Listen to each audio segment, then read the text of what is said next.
Great demon war लगभग 1000 साल पहले हुई थी। एक दिन अचानक डिमोनिक बीस्ट्स ने फ्रंट लाइन्स क्रॉस कर ली और ह्यूमंस पर अटैक कर दिया। इंसानियत ने सिर्फ जिंदा रहने के लिए उनके खिलाफ जंग लड़ी। यह जंग लंबी थी, खत्म न होने वाली। जमीन खून से रंग चुकी थी। जैसे जैसे डिमोनिक बीस्ट्स लगातार आते रहे, ह्यूमैनिटी धीरे धीरे कमजोर पड़ती चली गई। तब एक मैजिशियन सामने आया। वह एक ब्लैक ड्रैगन पर सवार था, बैटलफील्ड के ऊपर से उड़ता हुआ डिमोनिक बीस्ट्स को गिराता जा रहा था। उसकी ओवरवेलमिंग प्रेजेंस ने डीमंस के दिल में डर भर दिया। इंसानियत ने उसे अपना हीरो माना, लेकिन जीत के बिल्कुल उसी पल, ग्रेट डीमन वॉर के खत्म होते ही, वह मैजिशियन मिस्टीरियसली मर गया। वह चोजन वन, जो ताकत के पीछे ऑब्सेस्ड था, जो करप्शन के टेम्पटेशंस के आगे झुकता नहीं था। मैं तुम्हारा इंतजार कर रहा हूं, एक रहस्यमय शुरुआत के साथ, जो मैजिक और गेम जैसे एक नए वर्ल्ड की तरफ इशारा करती है। और अब हमारी कहानी शुरू होती है। लेडीज एंड जेंटलमैन, आज के मेन इवेंट का स्वागत है। वर्ल्ड चैंपियन का 17th टाइटल डिफेंस मैच शुरू होने वाला है। ब्लू कॉर्नर में चैलेंजर पैट्रिक रिंग में एंट्री करते ही उसकी ओवरवेलमिंग स्ट्रेंथ दिख रही है। और रेड कॉर्नर में 37 फाइट्स, 37 विंग्स, 100% को रेट के साथ वर्ल्ड चैंपियन किम जिन हो हमारा एमसी रिंग के अंदर कदम रखता है, क्योंकि रीसेंट मैचेस में किम जिन हो अपनी फुटवर्क यूज नहीं कर रहा। पैट्रिक ने इंटरव्यू में स्पेक्युलेट किया था कि शायद उसकी लेग इंजरी है। आज वह इसी वीकनेस को टारगेट करेगा। आखिर किम जिन हो अब 40 साल से ऊपर है। अगर इंजरी सच निकली तो आज नया चैंपियन भी बन सकता है। और बस मैच शुरू होता है। पैट्रिक जिन्हों से काफी दूर होने के बावजूद उसकी ओवरवेलमिंग प्रेजेंस महसूस कर लेता है, जैसे एक ट्रू चैंपियन की होती है। पैट्रिक डिसीजन लेता है कि वह जिन्हों की इंजर्ड लेग पर अटैक करेगा। वह टैकल के लिए जाता है, पूरे इरादे के साथ कि उस लेग को दोबारा कभी यूज ही न कर पाए।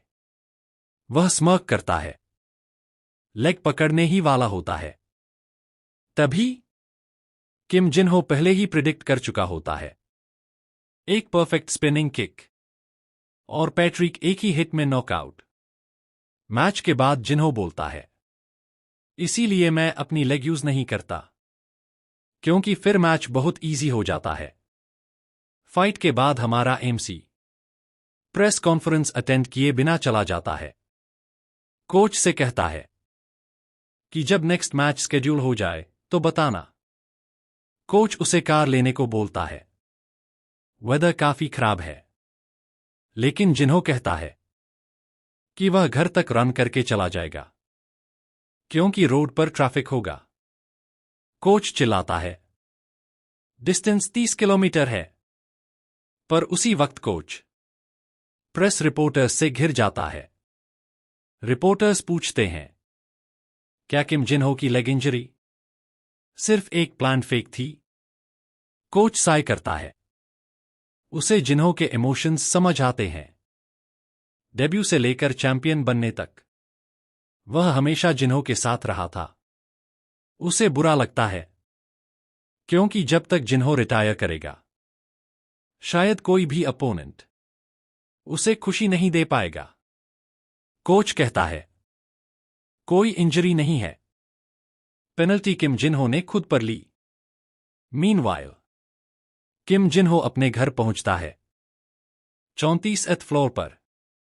अंदर जाकर शावर लेता है, फिर अपने गेमिंग रूम में जाता है और एक कंट्रोल पीसी गेम स्टार्ट करता है। लास्ट सेवियर, एक ऐसी गेम जो इतनी ज्यादा डिफिकल्ट है कि कोरियन प्लेयर्स तक ने छोड़ दी, लेकिन पिछले 10 सालों से किम जिन हो रोज इसे खेल रहा है। ट्रेनिंग, ग्राइंडिंग, स्किल्स शार्पन करते हुए ज्यादा स्ट्रॉन्ग अपोनेंट्स से लड़ना उसकी जिंदगी का गोल था। पर सच यह है, यह गोल कब का फीका पड़ चुका था। पर यहां एक बार फिर उसे वही चैलेंजर वाली फीलिंग महसूस होती है। इसलिए वह चाहता है कि आज भी वह इस गेम को क्लियर न कर पाए। वह अपने दुश्मन से लड़ रहा है, डीमन किंग एजर से। फाइट का मजा लेते हुए फुल इंटेंसिटी के साथ बैटल चल रही होती है। धीरे धीरे डीमन किंग की हेल्थ बहुत कम हो जाती है। तब जिन्हों को रियलाइज होता है, अगर वह आगे खेला तो शायद डीमन किंग हार जाएगा, और वह यह नहीं चाहता। वह डीमन किंग को चीयर करता है, उसे कहता है, और जोर लगाओ और स्ट्रॉन्ग बनो। फाइट के बीच उसके दिमाग में सवाल आता है, आज एजर का अटैक पैटर्न इतना सिंपल क्यों है, और मैं इतनी आसानी से काउंटर कैसे कर पा रहा हूं। यह एक चैलेंज था। गेम उसने जीतने के लिए शुरू की थी, लेकिन अब सिचुएशन आयरॉनिक हो चुकी थी। वह जीतने से डर रहा था। वह अपने दुश्मन को लफ्जों से भी एनकरेज करता है, और अपने हाथों से ब्लेजिंग फास्ट कंट्रोल्स के साथ। पर आखिरकार वह डीमन किंग को हरा देता है। इसके साथ ही हमारा एमसी किम जिनहो 2 दुनियाओं का चैंपियन बन जाता है। गुस्से और फ्रस्ट्रेशन में वह अपना माउस तोड़ देता है, खुद से कंप्लेन करता है, अब मैं किससे लड़ूं, किसी बेर से। तभी अचानक उसके अपार्टमेंट पर बिजली गिरती है, और कुछ बिल्कुल अनएक्सपेक्टेड हो जाता है। सबसे पहले उसे सिर्फ अंधेरा दिखाई देता है, सर घूमने लगता है, पूरा बॉडी सुन्न हो जाता है। वह किसी को अपना नंबर बुलाते हुए सुनता है, 218। जैसे ही वह आंखें खोलता है, उसे बारिश दिखाई देती है। वह सोचता है, मैं रूम से कब बाहर निकला। एक बंदा जिसके गले में नंबर 172 का टैग होता है, कहता है कि वह उसे काफी देर से बुला रहा था। 172 बोलता है, हमारे पास टाइम नहीं है, जल्दी निकलना होगा। जिन्हों आसपास देखकर जगह समझने की कोशिश करता है। तब उसे एक फ्लैग दिखता है, एक बिल्कुल फेमिलियर पैटर्न के साथ। वह कंफ्यूज हो जाता है, और तभी नंबर 172 उसे जोर से झकझोर देता है, खुद को संभालो वरना यहीं सड़ जाओगे। 172 कहता है, आज शायद हमारी लास्ट चांस है इस कर्स जगह कैरियन से भागने की। कैरियन का नाम सुनते ही जिन्हों होश में आ जाता है। कैरियन? यह वही कैरियन है? वह शॉक्ड होकर पूछता है, मैं सपना देख रहा हूं क्या? वह खुद से पूछता है। मीनवाइल सब लोग भाग रहे होते हैं, और उसका दोस्त चिल्लाता है कि टाइम वेस्ट करने का टाइम नहीं है, उन्हें भी यहां से निकलना होगा। अपनी बॉडी की सेंसेशंस से जिन्हों समझ जाता है यह कोई ड्रीम नहीं है, वह सच में उस गेम के अंदर आ चुका है। जो पहले सिर्फ गेम था, अब उसकी रियलिटी बन चुका है। नंबर 172 जिन्हों को खींचकर एग्जिट की तरफ भागने लगता है। सब कुछ मिस्ट्री है, पर सबसे पहले निकलना जरूरी है, यह सोचकर जिन्हों भागता है। पर अचानक वह रुक जाता है। यह अजीब है। वह कहता है, अगर यह कैरियन है तो ऐसा नहीं होना चाहिए। यह सब बहुत केयरलेस लग रहा है।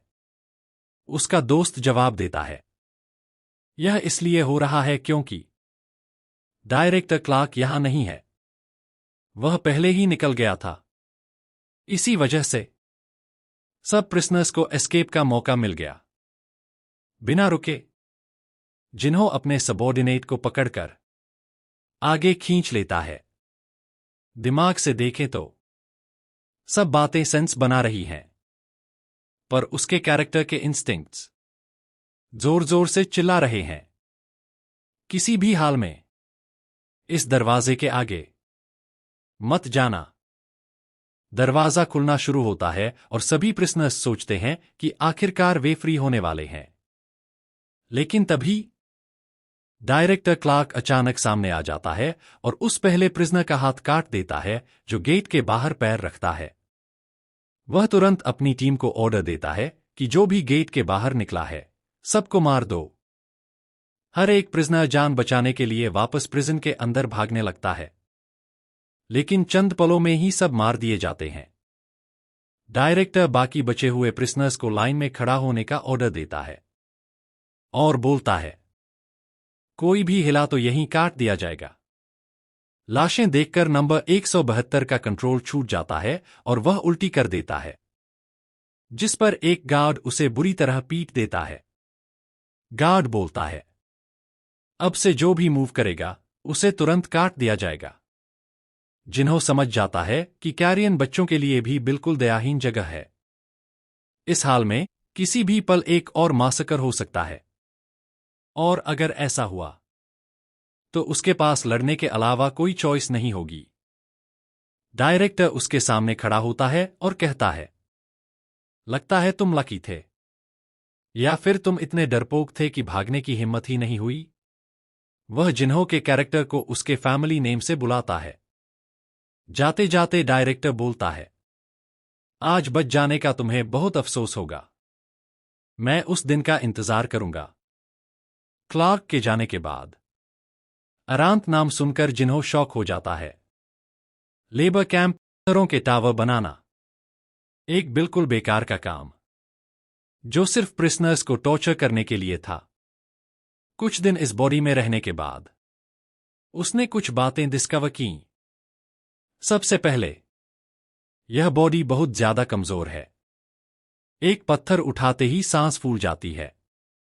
इसकी एज लगभग 15 साल है। दूसरी बात, मैजिक। उसने रात को छुपके से स्पेल कास्ट करने की कोशिश की, लेकिन बिल्कुल फेल हो गया। और यह बात उसे और भी ज्यादा डिस्टर्ब करती है, क्योंकि अरांत फैमिली एक लेजेंडरी मेज ब्लडलाइन है। फिर भी अगर वह मैजिक यूज नहीं कर पा रहा तो यह काफी अजीब है।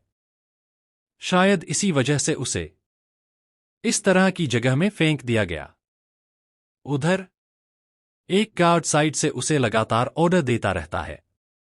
इसके अलावा वह सिंक्रोनाइजेशन प्रोग्रेस के बारे में भी सोच रहा है, जो अभी 78% पर है। वह सोचता है, इस स्पीड से 100% कब होगा।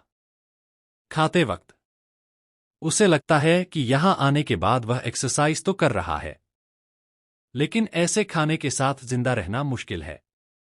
आज भी वह अपनी रोटी नहीं खाता और उसे उस एकमात्र लड़के को दे देता है जिससे वह बात करता है। बाकी प्रिजनर्स जानबूझकर अरा से दूर रहते हैं। अरांत फैमिली के बारे में एक अजीब सी अफवाह भी है। उनकी लाल क्रिम्सन आंखों के बारे में कहते हैं ये आंखें एक कर्ज हैं जो उन पर बहुत लोगों का खून बहाने के बाद आया, और जो भी उनसे आंख मिला ले उसकी मौत पक्की होती है। जिन्हों महसूस करता है कि वे दोनों लगभग सैम एज के हैं और सैम रूम शेयर करते हैं, क्योंकि इस बॉडी की पहले की कोई यादें उसके पास नहीं है। वह सोचता है, आखिर उसके पास बैठा यह लड़का भी यहां क्यों बंद है। अभी के लिए नंबर 172 उसे वॉर्न करता है कि केयरफुल रहना।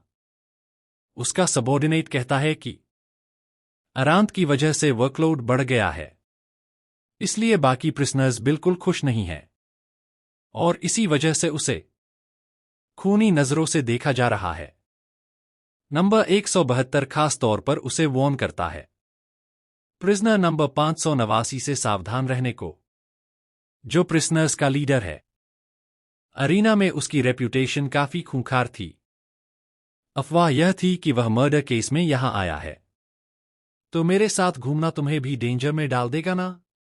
अरहंत पूछता है। नंबर 172 जवाब देता है।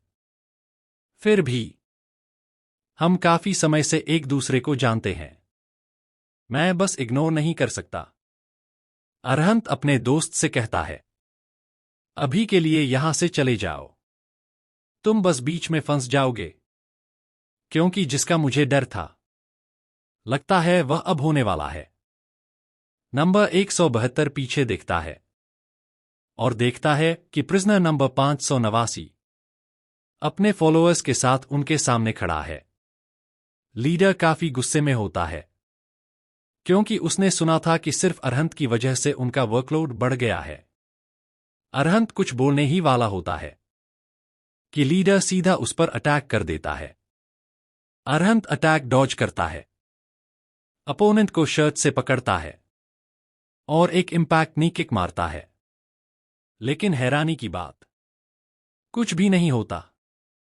लीडर को जरा सी भी चोट नहीं लगती, ना ही वह हिलता है। उल्टा लीडर अरहंत को उठाकर सीधा दीवार की तरफ फेंक देता है। तब अरहंत हल्का सा स्मर्क करता है क्योंकि उसी पल सिंक्रोनाइजेशन प्रोग्रेस 100% कंप्लीट हो जाता है। उसे एक पावर अप मिलता है। उसकी पिछली जिंदगी का बॉडी स्ट्रक्चर और स्किल्स वापस आ जाते हैं।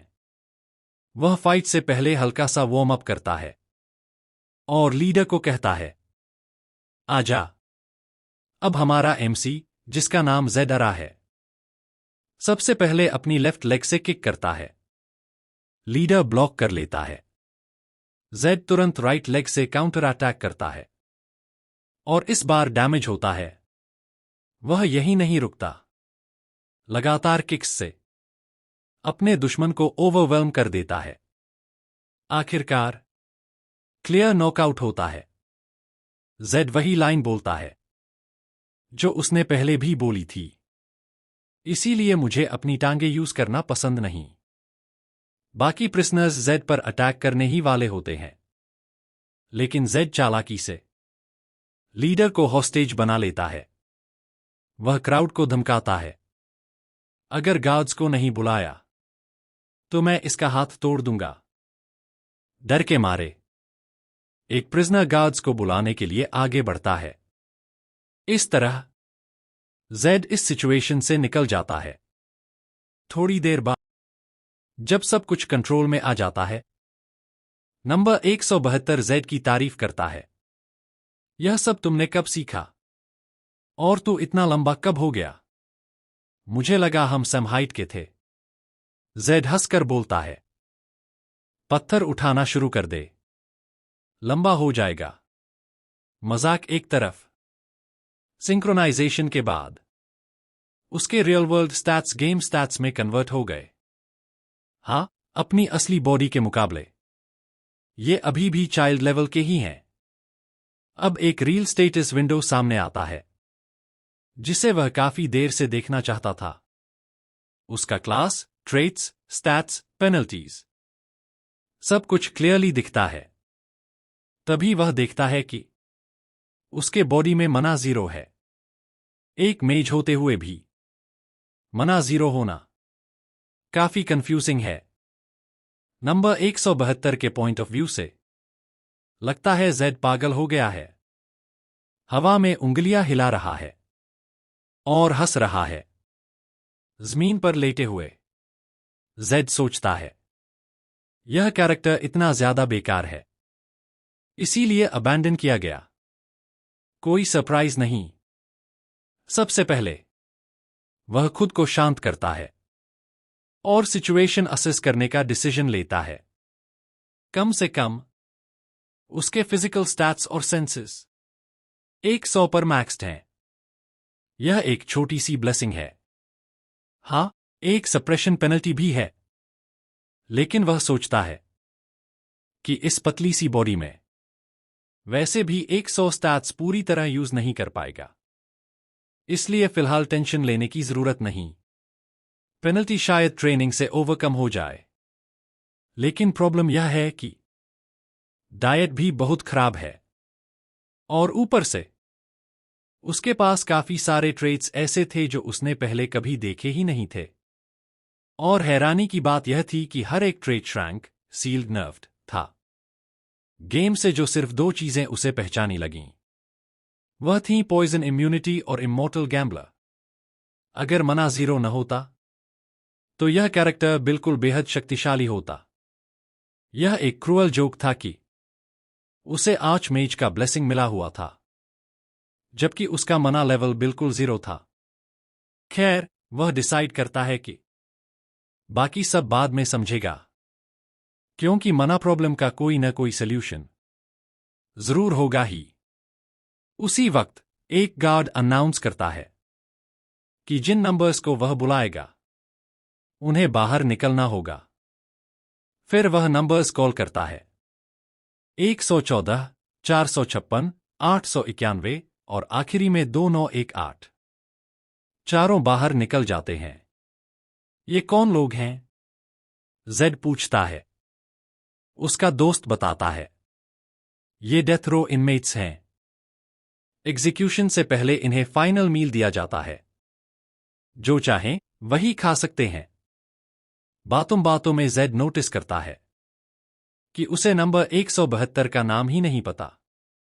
वह अपना इंट्रोडक्शन देते हुए पूछता है। प्रिजनर नंबर 172 अपना नाम बताता है, रूई। ना कोई फैमिली, बस एक स्ट्रीट रैट समझ लो। रयू, क्या तू यहां से बाहर जाना चाहता है? जेड पूछता है। रयू जवाब देता है, ऑब्वियसली। मैं यहां रहने नहीं वाला। मेरे पास एक वजह है, और उसके लिए मुझे यह जगह छोड़नी ही होगी। जेड पूछता है, फिर एस्केप प्लान क्या है? रूई बोलता है, सिर्फ एक ही रास्ता है, फ्रंट गेट।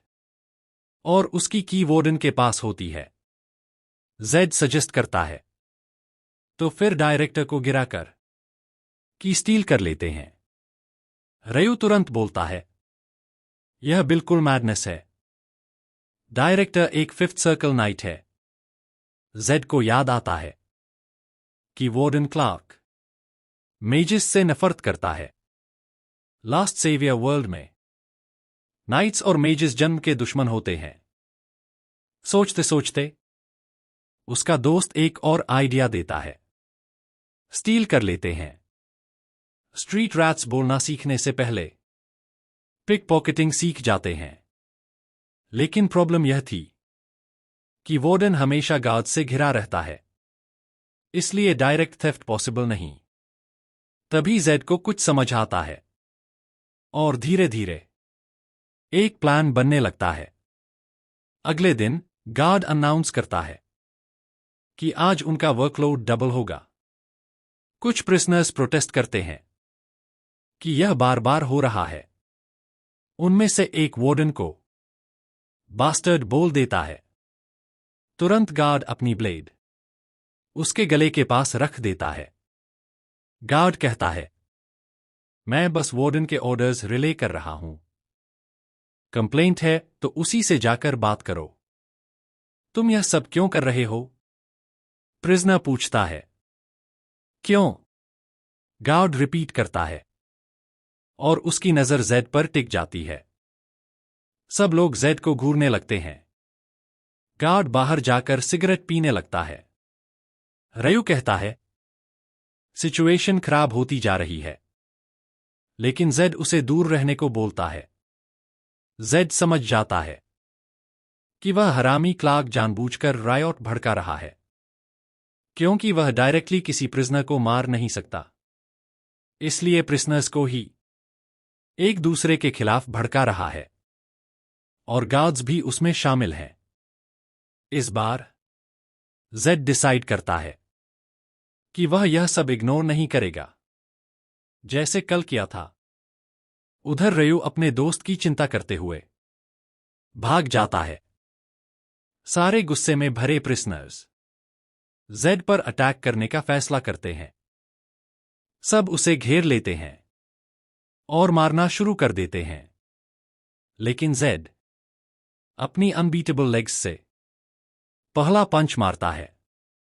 वह अपने पहले अपोनेंट को गिरा देता है। कॉन्फिडेंस के साथ बोलता है, सब एक साथ आ जाओ। सारे प्रिजनर्स मिलकर उसकी तरफ दौड़ते हैं, हाथों और टांगों का यूज करके। जेड एक एक करके सबको गिराता जाता है। साइड से रयू जो देख रहा होता है, उसे समझ ही नहीं आ रहा कि यह सब हो क्या रहा है। तभी लीडर प्रिजनर नंबर 589 रयू के पास आता है। दूसरी तरफ जेड एक डेविल इनकारनेट की तरह लड़ रहा होता है।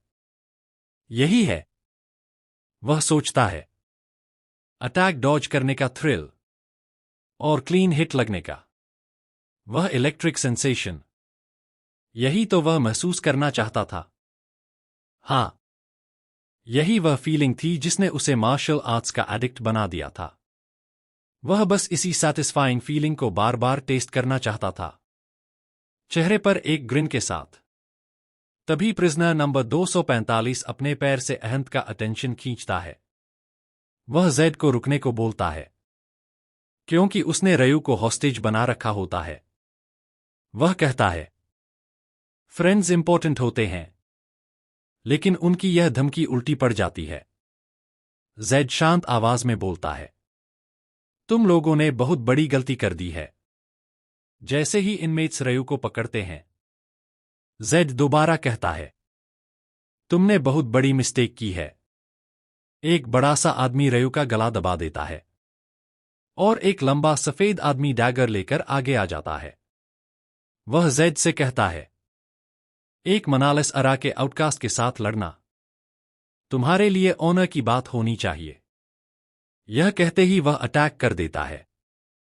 जेड अपनी स्विफ्ट मूवमेंट्स से साइड हो जाता है और अटैक सीधा जमीन पर लगता है। आदमी कंफ्यूज हो जाता है, लेकिन जैसे ही वह पीछे देखता है, उसके होश उड़ जाते हैं। जेड पहले ही उसके साथी को नॉक आउट कर चुका होता है और रयू को रेस्क्यू कर लेता है।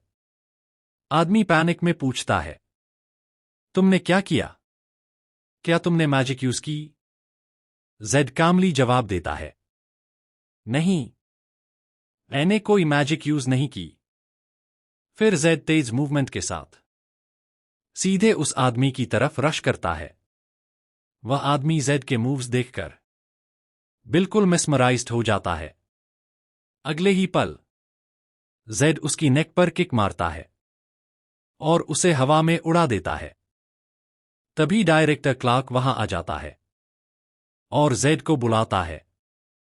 जेड उसके सामने खड़ा होता है। क्लार्क पूछता है, एक्सप्लेन करो, यह सब क्या है? इसी बीच रयू भागकर आता है और बोलता है, सर, जेड विक्टिम है। उन लोगों ने पहले अटैक किया और उसे मारने की कोशिश की। जेड ने सिर्फ सेल्फ डिफेंस किया। क्लार्क गिरे हुए इनमेट्स को देखता है और जेड से पूछता है, क्या तुमने अपना मना अनलॉक कर लिया? जेड थोड़ा एटीट्यूड के साथ बोलता है, कौन जानता है? यह सुनकर डायरेक्टर गुस्सा हो जाता है। वह अपनी ऑरा रिलीज करता है और सारे इनमेट्स दब जाते हैं। रयू सांस भी नहीं ले पाता और जमीन पर गिर जाता है। लेकिन एक शॉकिंग चीज होती है, डायरेक्टर की प्रेजेंस का जेड पर कोई इफेक्ट नहीं होता। जेड खुद सोचता है, यह हो क्या रहा है? क्योंकि एक नॉर्मल इंसान कभी भी फिफ्थ सर्कल नाइट की ऑरा झेल नहीं सकता। तभी एक ब्लू पैनल अपीयर होता है।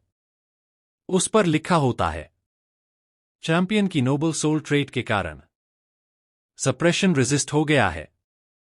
अब जेड को समझ आ जाता है। वह खुश भी होता है। उसे रियलाइज होता है कि यह ट्रेट उसे मेंटल इफेक्ट्स से प्रोटेक्ट करेगा।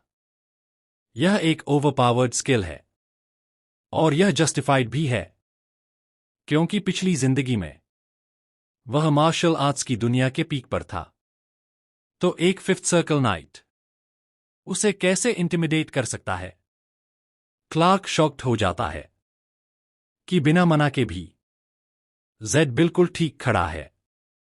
गुस्से में वह अपनी ऑरा और बढ़ा देता है। जमीन फट जाती है। सब लोग घुटनों के बल गिर जाते हैं। लेकिन एस रैंक ट्रेट की वजह से जेड बिल्कुल सेफ रहता है। वह सीधा खड़ा रहता है और स्माइल करता है।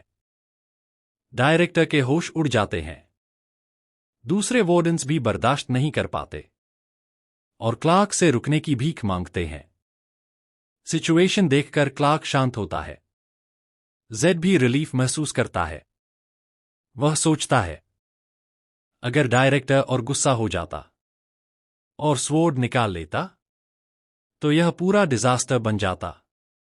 क्लार्क जाने लगता है और सबको काम पर वापस लगने का ऑर्डर देता है। तभी जेड उसे रोकता है। 1 मिनट रुकिए, मुझे कुछ कहना है। डायरेक्टर गुस्से से देखता है। क्या है? जेड बोलता है, मैं पत्थर उठाते उठाते और हमेशा अटैक के डर में जीते जीते थक चुका हूं। इसलिए मैंने डिसाइड किया है कि मैं मरना चाहता हूं। रयू शॉक में पूछता है, तू कहना क्या चाहता है? जेड कामली बोलता है, लिटरली मैं डेथ रो का किड बनना चाहता हूं। डायरेक्टर बोलता है, तुम जानते हो इसका मतलब क्या है ना? मैं इसे टेम्पररी विम नहीं मानूंगा। जेड कहता है, अगर डर लग रहा है कि मैं बाद में बात पलट लूंगा तो क्रिस्टल स्फीयर में रिकॉर्ड कर लीजिए। क्लार्क हंसता है, इससे बड़ा प्रूफ क्या होगा? वह जेलर को क्रिस्टल स्फीयर लाने का ऑर्डर देता है। फिर जेड बोलता है, मेरी लास्ट मील होगी बर्डी बीफ स्टेक। यह सुनते ही सारे ऑफिसर्स शॉक्ड हो जाते हैं। बर्डी बीफ सदर्न एम्पायर के बर्डी प्लेन्स से आता है, फ्री रेंज कैटल से। यह लेजी लास्ट सेवियर का सबसे हाई क्वालिटी बीफ है। इतना एक्सक्लूसिव है कि लोग कहते हैं इसे खाकर लॉस्ट एनर्जी वापस आ जाती है। गेम डिस्क्रिप्शंस में भी लिखा है कि इसे खाने के बाद कैरेक्टर को लगता है वह नेक्स्ट बैटल जीत सकता है। एक क्वेस्ट में तो यह एनपीसीज को ब्राइब करने के काम भी आता है। जेड के लिए एक इंपॉर्टेंट फाइट आ रही थी, तो उसने सोचा क्यों न एडवांटेज ले लिया जाए। और वैसे भी वह हमेशा देखना चाहता था, क्या यह सच में इतना टेस्टी है? डायरेक्टर चुप रहता है। जेड बोलता है, यह मेरी जिंदगी की कीमत है। फेयर डील नहीं लगती? और क्लियर कर दूं, मुझे सिर्फ एस ग्रेड क्वालिटी बीफ चाहिए। अगर चीटिंग की तो मैं डील कैंसिल कर दूंगा। रयू बिल्कुल कंफ्यूज हो जाता है और जेड को देखता रहता है। जेड उसे भी अपनी डेथ सेंटेंस में इंक्लूड कर देता है। डायरेक्टर मान जाता है और ऑफिसर्स को लास्ट मील अरेंजमेंट करने का ऑर्डर देता है। रयू शॉक में होता है। उसकी ओपिनियन तो किसी ने पूछी ही नहीं। बर्डी बीफ इतना रेयर होता है कि उसे लाने में कम से कम 1 वीक लग जाता है। इस दौरान जेड को काम पर नहीं भेजा जाता। जब गार्ड्स जेड को खाना देते हैं, वह अपना पूरा ध्यान ट्रेनिंग में लगा देता है। सेल के अंदर पुशअप्स करते हुए रयू पूछता है, जब तू मरने वाला है तो इतनी ट्रेनिंग क्यों कर रहा है? जेड बोलता है, लास्ट सेवियर का एक स्पेशल सिस्टम है। अगर कोई स्टैट अपनी मैक्सिमम वैल्यू तक पहुंच जाए, जैसे ही कोई स्टैट 100 तक पहुंच जाता है, उसके बाद जो भी एक्सपीरियंस मिलता है वह किसी और स्टैट में ट्रांसफर हो जाता है। और क्योंकि मना को छोड़कर जेड के सारे स्टैट्स मैक्स्ड आउट हैं, इसका मतलब यह है कि अब जो भी एक्सपीरियंस वह कमा रहा है वह सिर्फ मना को ही इंक्रीज करेगा। इसी पल एक जेलर आता है और रयू और जेड को बाहर आने को बोलता है। जेड खुश हो जाता है और कहता है, फाइनली टाइम आ ही गया। उसके बाद दोनों को डाइनिंग एरिया ले जाया जाता है। पूरी टेबल बर्डी बीफ स्टेक से सजी होती है। रयू एक बाइट लेता ही खुशी से रो पड़ता है। उसने जिंदगी में कभी इतना डिलिशियस खाना नहीं खाया था। जेड उससे बोलता है, इसके लिए बाद में मुझे थैंक करना। जेड को भी टेस्ट इनक्रेडिबल लगता है। लेकिन सबसे अमेजिंग बात यह होती है कि उसका पेनल्टी पार्शली रिड्यूस हो रहा होता है। इसके बाद दोनों बीफ स्टेक को जमकर खाने लगते हैं। दूसरी तरफ क्लार्क अपने ऑफिस में होता है। एक ऑफिसर आकर बताता है कि लास्ट मील शुरू हो चुकी है। क्लार्क ऑर्डर देता है, उनके पास किसी को आने मत देना। क्लार्क उस दिन जो हुआ था उसी बारे में सोचता रहता है। वह समझ ही नहीं पाता कि जेड ने उसकी सप्रेशन को कैसे रेजिस्ट किया। उसके हिसाब से चाहे वह रिटायर्ड फिफ्थ सर्कल नाइट ही क्यों न हो, मनालिस जेड उसे रेजिस्ट नहीं कर सकता। उसे लगता है कि उस दिन कुछ न कुछ गड़बड़ थी। इसलिए आज वह एक मैजिक आइटम की मदद से यह बात कंफर्म करना चाहता है। इधर रयू और जेड अपना खाना फिनिश कर चुके होते हैं। बर्डी बीफ से उनका पेट भर चुका होता है। अब जेड अपने बॉडी में एनर्जी ओवरफ्लो होती महसूस करता है। वह ऑलमोस्ट रेडी होता है अपनी स्ट्रेंथ टेस्ट करने के लिए। तभी डायरेक्टर क्लार्क वहां एंटर करता है और जेड को बुलाता है। क्लार्क पास आता है, जेड के कंधे पर हाथ रखता है और उसके चेहरे को देखकर मुस्कुराता है। उसके दिमाग में यह सोच होती है कि वह उस अनलकी फेस को इतना पीटेगा जब तक जेड दर्द से तड़प न उठे। क्लार्क चाहता है टॉप टियर मैजिक अरांत फैमिली के बारे में कुछ इंपॉर्टेंट इंफॉर्मेशन निकालना। वह जेड को धमकाकर जितनी इन्फो हो सके स्क्वीज करना चाहता है, क्योंकि यह उसके लिए बहुत बड़ा फायदा होता। वह ब्रेसलेट मैजिक एक्टिवेट करता है ताकि जेड को सप्रेस कर सके। ब्रेसलेट चमकने लगता है और कुछ ही पलों में इमेंस मना रिलीज होता है। क्लार्क हंसते हुए सोचता है कि अब जेड घुटनों पर आ जाएगा, लेकिन उसके शौक के लिए जेड बिल्कुल अनहार्म्ड खड़ा रहता है और उसे एक काम स्माइल देता है। रयू यह बर्दाश्त नहीं कर पाता और क्लार्क पर गिर पड़ता है। क्लार्क उसे तुरंत धक्का देकर साइड कर देता है। रयू दर्द से चिल्लाने लगता है। जेड क्लार्क से कहता है, बस करो, अब रुक जाओ। क्लार्क गुस्से में चिल्लाता है, जेड के कंधे पकड़ता है और अपनी पूरी ऑरा रिलीज कर देता है। लेकिन जेड फिर भी बिल्कुल ठीक रहता है। वह सिर्फ वार्डन का हाथ हटा देता है और कहता है, बस करो अब। अगर तुम मुझे मारना चाहते हो तो लीगल एग्जीक्यूशन के थ्रू करो, पागलों की तरह नहीं। डायरेक्टर पीछे हट जाता है। वह पूरी तरह शॉक में होता है। उसके लिए यह समझना इम्पॉसिबल होता है कि मैजिक टूल यूज करने के बाद भी उसका मैजिक जेड पर असर क्यों नहीं कर रहा।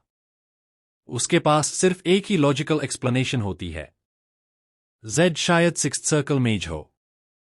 लेकिन यह पॉसिबल ही नहीं लगता। इसलिए वह सोचता है कि यह अरांत ब्लडलाइन की पावर होगी। क्लार्क का दिल टूट जाता है। उसने अपनी पूरी जिंदगी डेडिकेट करके फिफ्थ सर्कल तक पहुंचाया और फिर भी एक यंग मेज को घुटनों पर नहीं ला पाया। मैजिक टूल भी शट डाउन हो जाता है। जेड उससे पूछता है, क्या तुम अपनी ही कब्र खोदने की कोशिश कर रहे हो? वार्डन चुप रहता है। वह सिर झुकाकर वहां से जाने लगता है। जाते जाते वह जेड से कहता है, एग्जीक्यूशन कल सुबह होगी। चाहे अरांत कितना ही महान क्यों न हो, वह भी सम्राट के बनाए कानून इग्नोर नहीं कर सकता। वार्डन जेड से कहता है कि अपनी लास्ट नाइट एंजॉय कर लो। इसके बाद वार्डन अपने ऑफिस वापस चला जाता है। चाहे उसे कोई इंफॉर्मेशन नहीं मिली, फिर भी वह आज के इंसिडेंट को अपनी डायरी में लिखने का फैसला करता है। रात का मिडनाइट हो चुका होता है। जेड और रयू अपनी सेल में होते हैं। रयू को अचानक नॉशियस फील होता है और वह उठ जाता है। जेड उससे बोलता है, एक्ट करना बंद कर, तू बिल्कुल ठीक है। तेरी मैनुअल डेक्सटेरिटी काम आ गई है। रयू मुस्कुराता है और जेड को कीज दिखाकर पूछता है, स्किल कैसी लगी? जेड कहता है, अच्छा काम किया। रयू हम्बल होते हुए बोलता है, मैं सिर्फ इसलिए चुरा पाया क्योंकि वार्डन का पूरा ध्यान तुम पर था। फिर वह पूछता है, तू ठीक है ना? जेड जवाब देता है, हाँ बिल्कुल। रयू थोड़ा सस्पिशियस हो जाता है और पूछता है, क्या तू कुछ छुपा रहा है? जेड कहता है, तू थोड़े पत्थर उठा ले, सब ठीक हो जाएगा।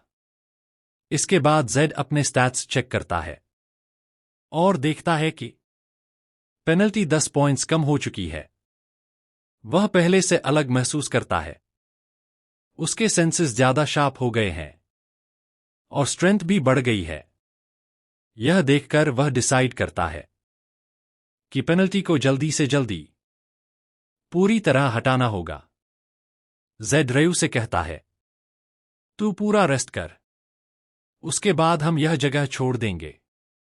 रयू सजेस्ट करता है, अभी निकलना चाहिए, वरना वार्डन नोटिस कर लेगा। जेड कामली बोलता है, चिंता मत कर, वार्डन अभी बेहोश है। रयू पूछता है, तो इतना शो कैसे है? जेड एक्सप्लेन करता है कि मैजिक ब्रेसलेट की वजह से वह थोड़ी देर के लिए मैजिक बूस्ट करती है, लेकिन बाद में बहुत ज्यादा फटीग अक्यूमुलेट हो जाता है। सीन में दिखाया जाता है कि वार्डन अपनी टेबल पर बेहोश पड़ा हुआ है। जेड का प्लान और स्मूथ हो जाता है क्योंकि वार्डन हॉल तक कीज और मैजिक ब्रेसलेट के साथ आ चुका था। थोड़ी देर रेस्ट के बाद दोनों निकलने के लिए रेडी हो जाते हैं। रयू सेफ्टी के बारे में पूछता है तो जेड बोलता है, अगर इतना डर लग रहा है तो यहीं रुक जा।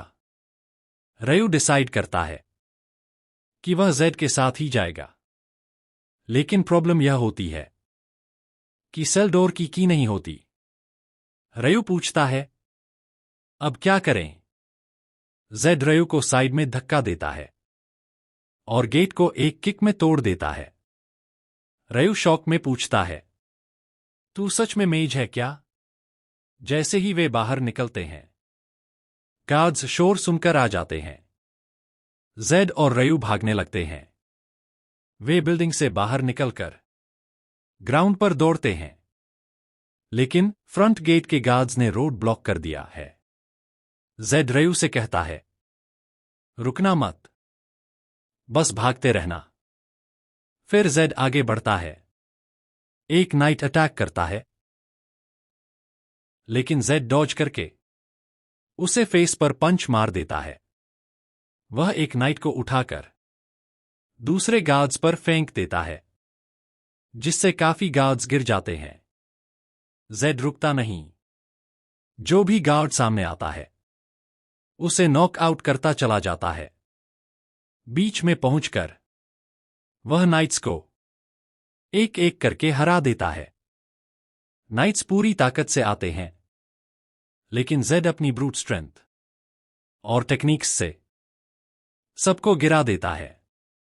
अकेले ही वह सारे गार्ड्स को डिफीट कर देता है। रयू यह सब देखकर हैरान रह जाता है। थोड़ी देर बाद डायरेक्टर आता है और देखता है कि गार्ड्स जमीन पर रेंग रहे हैं। जेड और रयू सक्सेसफुली एस्केप हो चुके होते हैं। यह देखकर डायरेक्टर गुस्से में आ जाता है और ऑर्डर देता है, इन दोनों को तुरंत पकड़ो। जेड और रयू मा विलेज पहुंच जाते हैं। यह डिटेंशन सेंटर के पास का एक गांव है। वे एक कंटेनर में छुप जाते हैं जब तक उन्हें यकीन न हो जाए कि कोई पीछा नहीं कर रहा। बाद में बाहर निकलकर जेड पूछता है, यह जगह कौन सी है? रयू बताता है, यह छोटा सा टाउन है, मादा। डिटेंशन सेंटर के पास सिर्फ यही विलेज है। जेड पूछता है, हम यहीं क्यों आए? गार्ड्स सबसे पहले यहीं सर्च करेंगे। रयू जवाब देता है, कोई चॉइस नहीं है। दूसरे शहर बहुत दूर हैं। अगर लोगों के बीच मिक्स हो गए तो सेफ रहेंगे। रयू जेड को कुछ कपड़े देता है और कहता है, यह पहन लो, बेगर्स जैसे लगेंगे तो कोई शाक नहीं करेगा। दोनों कपड़े चेंज कर लेते हैं। रयू जेड से कहता है, तू यहीं चुपचाप रुक, मैं सप्लाइज ले आता हूं। जेड पूछता है, पैसे के बिना मैनेज कैसे करेगा? रयू मुस्कुराया और बोला कि उसे पैसा की जरूरत नहीं, वह चीजें चुरा लेगा। रयू फिर चला गया। जेड को बोला कि कहीं मूव मत करना, वह जल्दी वापस आ जाएगा। लगभग 1 घंटे के बाद रयू वापस आया एक कलर चेंजिंग लेंस के साथ। जेड ने पहना और उसकी आंखों का कलर नीला हो गया। यह चीज उनके लिए बहुत जरूरी थी क्योंकि लाल रंग की आंखें अरहंत फैमिली का सिंबल हैं और नीला रंग की आंखें बहल फैमिली का, जो साउथ में है। वॉरियर्स के बीच नीली आंखें एक तरह का एक्सेसरी माना जाता है। जिन्हों का कैरेक्टर का नाम टोस बहल था और गेम में वह खत्म कर चुका था। अरहंत लोग मेज के लिए फेमस हैं और बहल लोग स्वॉर्ड्समैन के लिए। जैसे कि उनकी वर्ल्ड व्यूज भी एक दूसरे से नफरत करती हैं। उनकी आंखों का कलर भी अपोजिट है। फिर रयू ने जेड को एक जगह ले गया जहां रात को वह सो सकते थे। जैसे ही दोनों हे पर लेटे, जेड सोचता है कि कैसे वह गेम में उठा और रियल लाइफ को छोड़कर यहां आ गया। पर उसे यह इंटरेस्टिंग लगता है। उसे यह भी समझना है कि रयू उसके साथ क्यों है जबकि क्लार्क उनके पीछे है। जेड को रयू के बारे में कुछ नहीं पता, बस यह कि वह एक स्ट्रीट पिकपॉकेट है। पर अभी के लिए उसे रयू की हेल्प चाहिए, इसलिए दोनों साथ रहेंगे। अगली सुबह जेड उठता है और अमेज्ड होता है कि वह सच में ऐसी जगह सोया। उस वक्त रयू भी उठता है और बोलता है कि यह जगह एक नोबल के लिए अनकंफर्टेबल है। जेड खड़ा होता है और बोलता है कि उसे पैसा कमाना है क्योंकि खाना है। रयू सजेस्ट करता है कि पिकपॉकेट कर ले, वरना काम ढूंढते हुए गार्ड्स पकड़ लेंगे। जेड बाहर निकलता है और रयू को बोलता है कि पिकपॉकेटिंग भूल जाओ और जल्दी उस जगह पे चलो जहां वह बात कर रहा था। रयू पूछता है, क्या यह जगह है? जेड कहता है, यह अंडरग्राउंड अरीना है। सीन शिफ्ट होता है और हम देखते हैं अंडरग्राउंड अरीना। रिंग के अंदर 2 आदमी फाइट कर रहे हैं। उस वक्त जेड और रयू अरीना में एंटर करते हैं। अरीना में सब लोग फाइट का मजा ले रहे हैं। रयू थोड़ा स्कैर्ड होता है और जेड से पूछता है, क्या यह सच में सही जगह है? जेड रिप्लाई करता है, हाँ, एग्जैक्टली वही जहां हमें होना है। रिंग में फाइट और इंटेंस होती जा रही है। ब्लैक आदमी अपोनेंट के शोल्डर को बाइट करता है, पर यूजलेस है और उसे एक सॉलिड पंच फेस पे मिलता है। ब्लैक गाय वापस खड़ा होता है, पर रेड हेयर्ड आदमी कंटिन्यूअसली पंचेस मार रहा है। ब्लैक गाय को रिब्स पे हिट मिलता है, जिससे क्राउड चीयर करने लगती है। रेड हेयर्ड आदमी का नाम आकाश है। ऑडियंस उसको सपोर्ट कर रही है और चीयर कर रही है कि ब्लैक गाय को मार दे। जेड का एक्सप्रेशन क्यूरियस है, उसने एक्सपेक्ट नहीं किया था कि यह लो लाइफ ब्रॉल इतना इंटरेस्टिंग होगा। ब्लडी फाइट देखकर रयू थोड़ा स्केयर्ड हो जाता है और जेड से कहता है कि वापस चले। रिंग में आकाश अपने अपोनेंट को डोमिनेट कर रहा है। वह रश करता है और फेस पे पंच मारता है। ब्लैक आदमी की नाक रप्चर हो जाती है और ब्लड निकलता है। रेड हेयर्ड आदमी रुकता नहीं और कंटिन्यूसली पंचेस मार रहा है। सब एंजॉय कर रहे हैं, पर रयू थोड़ा टेरराइज्ड है। वह जेड को ढूंढता है, पर जेड वहां नहीं है। गैलरी के सब लोग सरप्राइज होते हैं देखकर कि जेड फाइट में इंटरफेयर कर रहा है। जेड आकाश का पंच रोकता है और बोलता है, बस। अपोनेंट ऑलरेडी अनकॉन्शियस है। आकाश जेड की आंखों में देखता है। रयू यह देखकर नर्वस हो जाता है और सोचता है कि जेड क्या करने वाला है। जेड रेफरी से पूछता है, यह मैच क्यों कंक्लूड नहीं कर रहे हो? ब्राइब हुआ क्या? आकाश अपने हाथ फ्री करता है और पीछे हटता है, पूछता है, कौन है यह? आकाश कॉशियस है, जैसे जेड एक नोबल मैन चाइल्ड हो। जेड बोलता है, मैं बस एक बेगर हूं। ऑडियंस सुन के सरप्राइज होती है। जेड फिर फाइटिंग स्टांस ले लेता है। ऑडियंस गुस्से में हो गई और बोली कि इस गंदे बेगर को मार दो। जेड ने अपनी उंगली इकास की तरफ पॉइंट की और बोला कि वह जिम्मेदारी लेगा और फाइट करेगा। वह रयू की तरफ देखता है और बोलता है कि ध्यान से देखो, वह उनको एक मजेदार चीज दिखाएगा। रयू जेड के पास आता है और चिल्लाता है। जेड उसे बोलता है कि चुप रहो और अपनी पूरी शर्त इस पे लगाओ। रयू आखिरी बार समझाने की कोशिश करता है, पर जेड उसे रोकता है और बोलता है कि इसके बाद वह दोनों स्टेक खाने रेस्टोरेंट जाएंगे। फिर मैच शुरू होता है। पहले आकाश ने उसे एक बेवकूफ बेगर समझा, पर जैसे ही जेड खड़ा होता है, आकाश सीरियस हो जाता है।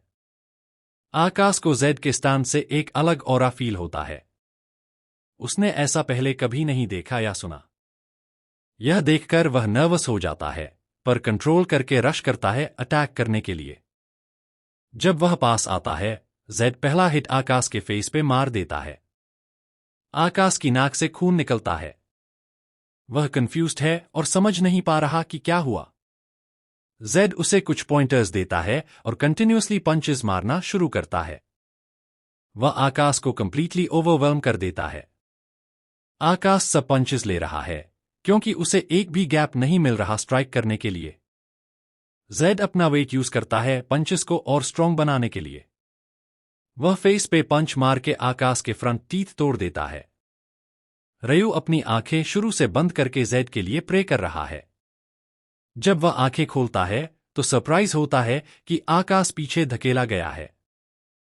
सारे हिट्स लेने के बाद आकाश ऑलमोस्ट अनकॉन्शियस हो जाता है, पर वह गिव अप नहीं करता। वह अटैक करता है, पर जेड डॉज कर लेता है और आकाश के फेस पे फाइनल पंच मार देता है। आकाश ग्राउंड पे गिर जाता है। जेड रेफरी की तरफ देखता है और पूछता है, तुम क्या कर रहे हो? रेफरी साइड को देखता है और फिर जेड को विनर डिक्लेयर करता है। बाद में फ्रंट डेस्क पे एक आदमी कंप्लेन करता है कि उसने बेट का पूरा पैसा नहीं लिया। आदमी जेड से कहता है कि उसने पूरा पैसा दे दिया। जेड रयू की तरफ देखता है और देखता है कि वह नर्वस है। जेड पूछता है कि कितना बेट किया। रयू बोलता है कि उसने पूरा नहीं लगाया, थोड़ा छोड़ा है ताकि बाद में कुछ खाने के लिए रहे। जब जेड और रयू आर्ग्यू कर रहे होते हैं, एक लेडी दो गार्ड्स के साथ आती है और जेड से बात करती है। जेड पूछता है कि कौन है वह। लेडी कहती है कि उसका नाम हरना है और वह अरीना की मैनेजर है। लेडी जेड को कुछ ऑफर करना चाहती है, पर जेड सुनने से पहले ही मना कर देता है और चलने लगता है। दो गार्ड्स उसके रास्ते में खड़े हो जाते हैं। जेड उन्हें धमकी देता है कि साइड हो जाओ, वरना आकाश की तरह हो जाओगे। पर गार्ड्स बिल्कुल भी डरते नहीं। लेडी कहती है, जो फाइटर तुमने आज हराया, आकाश, वह चैंपियन था। मैंने पर्सनली बिग सिटी से स्काउट किया था। तुम समझ रहे हो ना मैं क्या कह रही हूं? आज मैं तुम्हें छोड़ दूंगी, पर फिर मिलेंगे। अगली बार कंफर्टेबल सेटिंग में बात करेंगे। मुझे स्ट्रांग लोग बहुत पसंद हैं। रयू रेस्टोरेंट में जाते हैं। वहां बैठते ही रयू बहुत भूखा होता है। वह जेड को बोलता है कि हरना के साथ बुराई मत करना। सरफेस पे वह सिर्फ अरीना मैनेजर लगती है, पर असली में यह सिटी के पीछे की हिडन पावर है। जेड बोलता है कि उसके लिए हरना एक पुरानी लोमड़ी लगती है जो पैसा के पीछे ऑब्सेस्ड है। रयू बोलता है, हाँ, सही पकड़े। जेड समझता है कि हरना ने उसके पास आया ताकि उससे प्रॉफिट कमाया जा सके। जब वह कॉम्बैट स्पोर्ट्स की दुनिया में पहली बार आया था, जैसे ही उसने नाम बनाया, सारी मैनेजमेंट एजेंसीज दूर से नॉक करने लगीं। उनमें से ज्यादातर ने उसकी टैलेंट को सिर्फ प्रॉफिट का टूल समझा। उसे कई बार स्कैम भी हुआ। तब वह सिर्फ एक नाइव किड था कंट्रीसाइड से, ड्रीम्स के साथ। पर अभी के मैनेजर से मिलना लक था। उसके थैंक्स से जेड चैंपियन बना। जेड अब वह क्लूलेस कंट्री बॉय नहीं रहा, इजी प्रे नहीं। वह एक फाइटर है, काउंटलेस बैटल्स से गुजरा और टॉप तक पहुंचा। एक चैंपियन।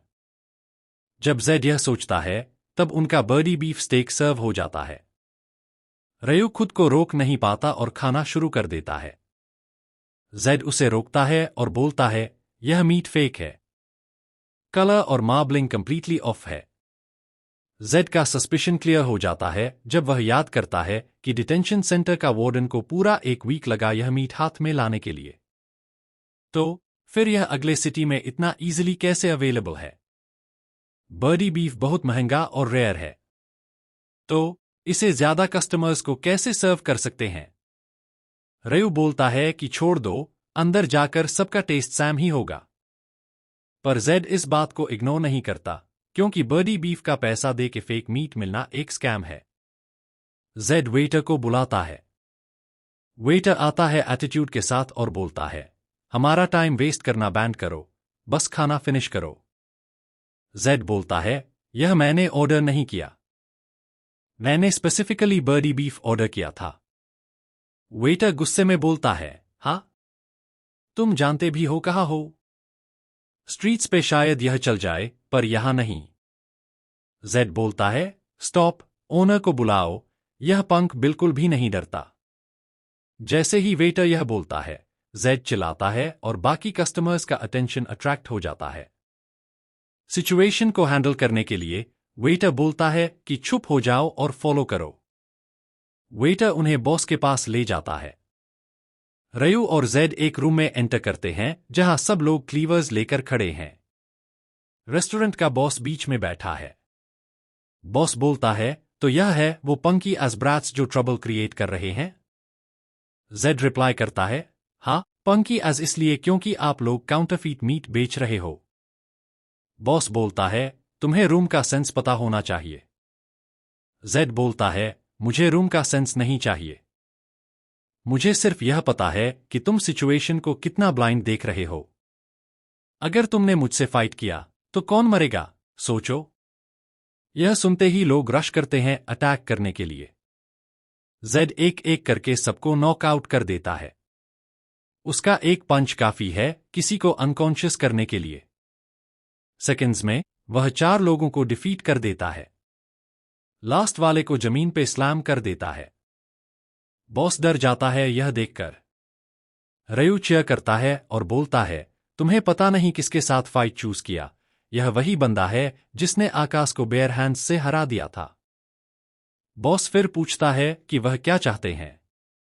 जेड पास आता है और बोलता है कि उसके 2 कंडीशंस हैं। पहला, पैसा वापस मिले जो उसे लिया गया। दूसरा, अब से हर बीफ मील जो वह खाए, उसका कॉस्ट वर्डिग्रेड बीफ के प्राइस पे कवर किया जाए। बॉस के पास और कोई ऑप्शन नहीं, तो वह एक्सेप्ट कर लेता है। रात को जेड और रयू एक नाइस इन में जाते हैं। रयू सॉफ्ट बेड देखकर खुश होता है। वह जेड को बोलता है कि वह इंप्रेसिव है। वह रेस्टोरेंट ओनर के रेड फेस के बारे में बात करते हैं और थोड़ी देर बाद दोनों सो जाते हैं। मिडनाइट में रयू अचानक उठता है और धीरे से जेड को कॉल करता है। जेड रिस्पॉन्ड नहीं करता, तो रयू ड्रेसअप करके बाहर निकल जाता है। जेड नोटिस करता है, पर कुछ नहीं बोलता। कुछ दिन बीत जाते हैं। वह सिटी में चल रहे हैं।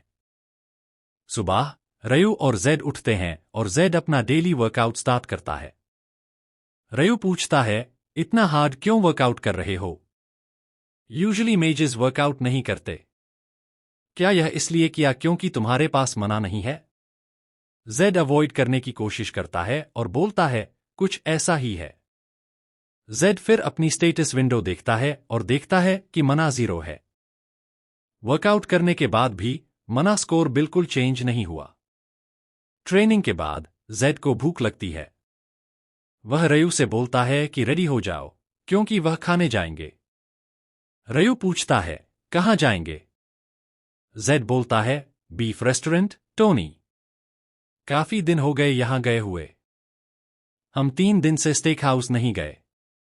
रीजन सिंपल है, चाहे धमकी देना हाई क्यों ना हो, उसकी भी एक लिमिट होती है डॉट, और वह अपनी लक पुश नहीं करना चाहते। सबसे इंपॉर्टेंट, पहले दिन ही 10 सर्विंग्स खाए थे, तो पैसा इश्यू नहीं है। वॉकिंग के दौरान जेड रयू से पूछता है कि उनके पास कितना गोल्ड है। रयू बोलता है कि ज्यादा नहीं है, क्योंकि सिटी के प्राइसेस हाई हैं। जेड को यह सस्पिशियस लगता है, क्योंकि उसने पहले भी यह गेम 10 साल खेला है और मार्केट प्राइस जानता है। कुछ ही दिन में 50 गोल्ड स्पेंड करना मतलब पैसा बर्बाद करना है।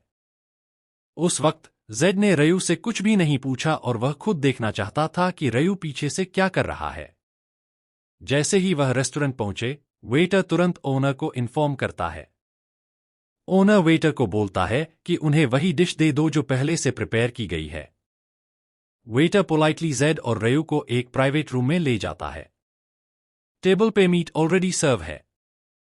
जेड को थोड़ा अजीब लगा, क्योंकि वेटर का एटीट्यूड बहुत फ्रेंडली है। टोड, जैसे ही वह एंटर हुआ, प्लेस को स्कैन किया, पर कोई भी असैसिनेशन का साइन नहीं मिला। सब कुछ नॉर्मल लग रहा था। रयू फिर मीट लेता है और जेड को बोलता है कि यह स्पेशली बनाया गया है और कुछ हर्ब्स के साथ रैप किया गया है। वह जेड को जल्दी से खाने को बोलता है। जेड जैसे ही मीट लेने वाला था और बाइट करने वाला था, वह चिल्लाता है और रयू को रोकता है। यह सुनते ही रयू वॉमिट करने लगता है और पूछता है, जेड, क्या तुम मर जाओगे? जेड बोलता है, चिंता मत करो, यह छोटी सी पॉइजन का अमाउंट मुझे अफेक्ट नहीं करेगा। अब जेड को समझ आ गया कि ओनर ने यह प्लान किया था, पर जेड के स्गार्ड ट्रेट एब्सोल्यूट पॉइजन रेजिस्टेंस की वजह से वह अनअफेक्टेड है। यह ट्रेट उसे मिलता है जब एम्पायर के सारे टाइप्स के पॉइजन कंज्यूम किए जाते हैं। जब जेड ने यह गेम खेला था, तो उसने बहुत स्ट्रगल किया था यह अमेजिंग ट्रेट पाने के लिए। रयू फिर पूछता है, कैसे पता कि यह पॉइजन था? इसका टेस्ट और स्मेल भी नहीं था। जेड रिप्लाई करता है, मैं अरहंत हूं, इसलिए मुझे पता है। रयू सजेस्ट करता है कि वह भाग जाए, क्योंकि ओनर उन्हें मारने की कोशिश कर रहा है। पर जेड बोलता है, हम नहीं भागेंगे, हम उन्हें पे कराएंगे। फिर जेड ओनर को बुलाता है। जैसे ही बॉस आता है, वह चिल्लाता है और बोलता है, बस मीट खत्म करो और लोगों को बॉस मत करो। जेड एक सिनिस्टर स्माइल देता है और बोलता है, मैंने तुम्हें बुलाया मिसअंडरस्टैंडिंग्स क्लियर करने के लिए। कुछ चीजें हैं जो मैं पूछना चाहता हूं। प्लेट्स को क्लीन देखकर ओनर सोचता है कि जेड और रयू ने सारा मीट खा लिया और वह खुश है कि पॉइजन जल्दी इफेक्ट करेगा। वह कॉकी होकर बोलता है, क्या मिसअंडरस्टैंडिंग? तुम सिर्फ कुछ थग्स हो जो लोगों को थ्रेटन करते और पैसा चुराते हो। जेड बोलता है, तुमने मुझे गलत समझा। ओनर, मेरे साथ एक मील शेयर करो ताकि हमारी इल रिलेशनशिप खत्म हो जाए।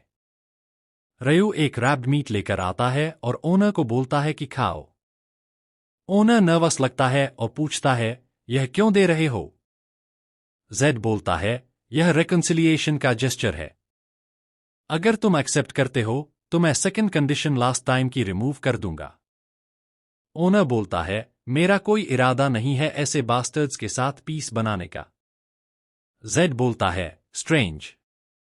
तुम चाहते हो कि लोग एक्सटॉर्ट करते रहें या कोई और रीजन है मीट नहीं खाने का? जैसे कि मीट पॉइजन्ड हो? यह सुनते ही ओनर स्टार्टल्ड हो जाता है और बोलता है, क्या बकवास कर रहे हो? जेड फिर टेबल को पुश करता है और दिखाता है कि सारा मीट जमीन पे है। ओनर के दिमाग में बहुत सारे थॉट्स आते हैं। वह सोचता है कि जेड को कैसे पता चल गया कि मीट पॉइजन था। जेड पूछता है, तुम्हें कैसे हिम्मत हुई मेरा फूड पॉइजन करने की? बॉस अपने आप को काम करता है और बोलता है, जेड, प्रूव करो कि मीट पॉइजन था। जेड बोलता है, मेरे पास प्रूफ है, और अपनी रेड आइज रिवील करता है। ओनर तुरंत रिकग्नाइज कर लेता है कि यह अरहंत आइज हैं और डर से जमीन पे गिर जाता है। जेड थ्रेटन करता है, अरहंत को डिसीव करने का अंजाम तुम्हें मारने का होगा। मालिक डर के मारे घबरा गया हो जाता है, पता नहीं क्या करे। वह घिर के जेड से माफी मांगता है, अपना नाम जे बताता है और एडमिट करता है कि उसने गलत किया और जेड से फॉरगिवनेस मांगता है। जेड सोचता है, वेस्टर्न एरा अरहंत यहां रूरल साउथ में क्यों आया? अपनी आइडेंटिटी क्यों नहीं रिवील की? क्यों लोली वांडर जैसे बिहेव किया? जे इतना डर गया है कि यह नेचुरल डाउट्स भी नहीं पूछ पा रहा। जेड जे को बच्चे की तरह रोते और मर्सी मांगते देखकर एक बार फिर रियलाइज करता है कि अरहंत की पावर कितनी ओवरवेलमिंग है। जेड फिर जे से बोलता है कि वह माफ करेगा अगर जे यह दो कंडीशंस मान ले। पहली कंडीशन यह थी कि जे जेड की आइडेंटिटी किसी को रिवील नहीं करेगा, और दूसरी, वह अपना आधा वेल्थ जेड को हैंड ओवर करेगा। मैन अग्रीज और जेड से कहता है कि वह तुरंत पैसा ला देता है। जे फिर पैसा लेने जाता है। उस वक्त लेडी हरना रूम में एंटर होती है और जेड से कहती है कि वह काफी इंप्रेसिव इंसान निकला। यह सुन के जेड सोचता है कि क्या हरना को पता है कि वह अरहंत है, या फिर जे ने इस शॉर्ट टाइम में उसके बारे में बताया। पर जे का टेरिफाइड फेस देखकर जेड को समझ आ जाता है कि जे कुछ नहीं बताएगा। तो हरना के पास इंफॉर्मेशन का एक ही सोर्स था, और वह जे था। जेड को लगता है कि अब वह यहां ज्यादा नहीं सकता, क्योंकि वार्डन किसी भी वक्त आ सकता है। उसके बाद हरना सजेस्ट करती है कि उन्हें प्राइवेट में बात करनी चाहिए। जेड अग्री करता है और तीनों एक टेबल पर बैठ जाते हैं। जेड पूछता है कि वह उसके पास क्यों आई और क्या कोई बिजनेस है। हरना बोलती है, टोड, मैं यहां तुमसे मिलने नहीं आई, मैं अपने क्लाइंट से मिलने आई हूं। यह सुन के जेड को समझ आ जाता है कि रयू ही वह क्लाइंट है जिसके बारे में वह बात कर रही है।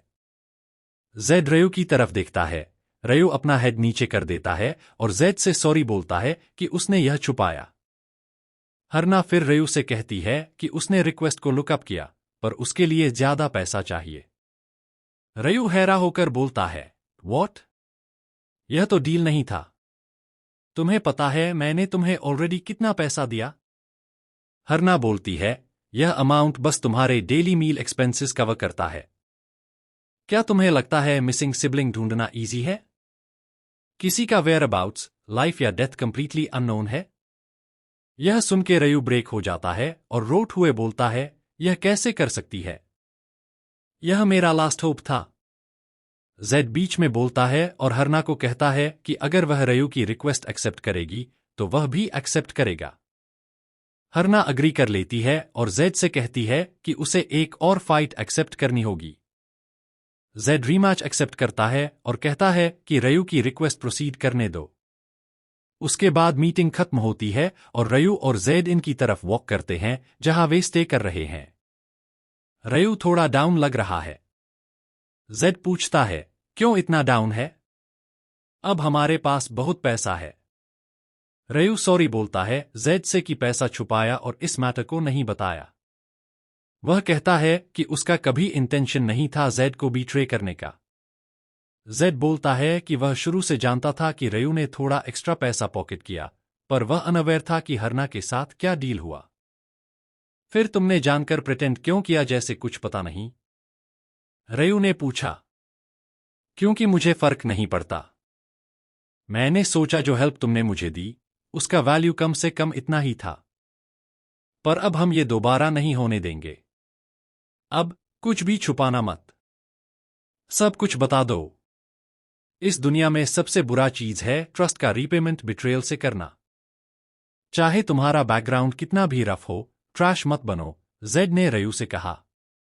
रयू ने थोड़ी देर में समझ लिया और बोला, समझ गया। रयू ने जेड से कहा कि रीमैच मत करो, बस पैसा लेकर भाग जाओ। यह सुन के जेड ने पूछा, और तुम्हारे सिबलिंग वाले रिक्वेस्ट का क्या? रयू बोलता है कि उसे नहीं लगता हरना उसकी रिक्वेस्ट प्रोसीड करेगी। वह बस उनको बैकस्टैब करेगी। रयू इतना फूल नहीं था कि हरना जैसे इंसान से स्कैम हो जाए। पर फिर भी वह उसके पास गया। यह दिखाता है कि वह कितना डेस्परेट था।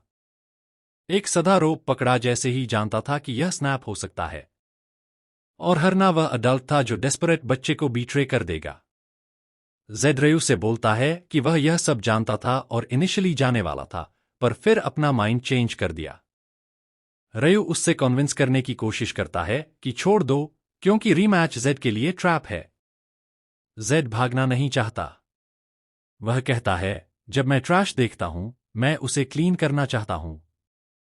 और अपोनेंट को डिफीट करना जो अपना सब कुछ दे चुका है, वह सबसे एक्सिलरेटिंग फीलिंग है। वही वक्त कैरन डिटेंशन सेंटर में ऑफिसर्स जल्दी में है। डायरेक्टर कहता है कि जल्दी असेंबल हो जाओ और वैंगार्ड से स्टार्ट करके मूव आउट करो। डायरेक्टर बहुत फ्यूरियस है, क्योंकि वह जेड अरांत को हर हाल में पकड़ना चाहता है।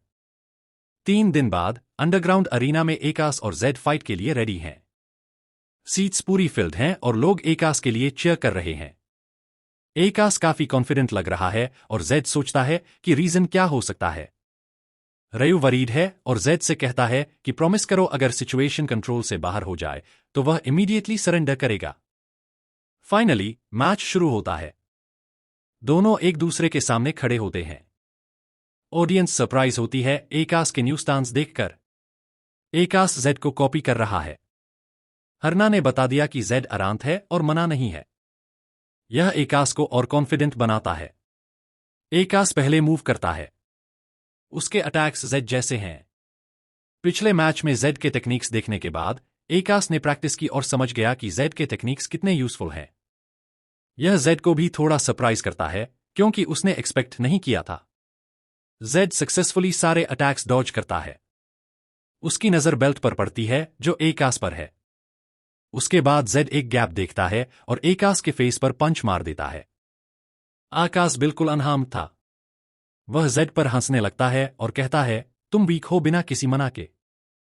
जेड को आकाश की टफनेस थोड़ी अनयूजुअल लगती है। ऑडियंस में भी कुछ लोगों को यह अजीब लग रहा है। जेड सोचता है और समझ जाता है कि यह टफनेस आकाश के बेल्ट से आ रही है। बेल्ट का नाम है ओस बेल्ट। यह बेल्ट सिर्फ फिजिकल डैमेज का 90% नेगेट करता है। मना न होने वाले के लिए यह सबसे टफ अपोनेंट है। रयू वरीड हो जाता है, क्योंकि जेड के अटैक्स का आकाश पर कोई इफेक्ट नहीं हो रहा। रयू जेड से कहता है कि हरना ने कुछ किया है और रिक्वेस्ट करता है कि मैच छोड़ दे। जेड रयू की तरफ देखता है और कहता है, बस बैठ कर देख।